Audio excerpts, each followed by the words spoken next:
This entire weekend I spent probably like 11 hours on just this project alone. 8 hours in the last 24. I did 9 and came first in the UK and like 5th in the world or something. That was more like 4th. So this is like mini Metro if it had a baby with City Skylines. The game does automatically generate all the buildings, and you're gonna have to figure out how to connect this house up to a shop and to industry where it probably works, or to like to office. I'll probably add zoning later, so it's not gonna be completely random, and probably some like green areas for like parks.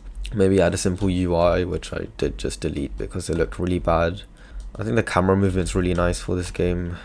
Or maybe I'll add like this view. I mean, it looks pretty nice in my opinion. Yes, the frame rates are dropping like hell right now, but it's pretty smooth in the actual game. Like running at 100 FPS. Yes, that's a lot of triangles, but honestly 2 million is not even that bad. Draw calls can be an issue. I think I'll make it so that on lower devices you just won't see trees. I think that's a reasonable take. It won't even be that hard to get rid of. All I'll have to do is just disable this script. I can just add it right now.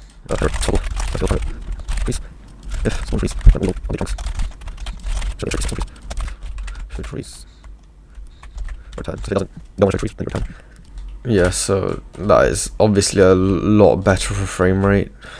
There are still trees in the houses, I guess, but honestly, yeah, maybe I should make the roads update the building faces as well, but honestly it's really not that deep. I think it'll be a fun game once it comes out.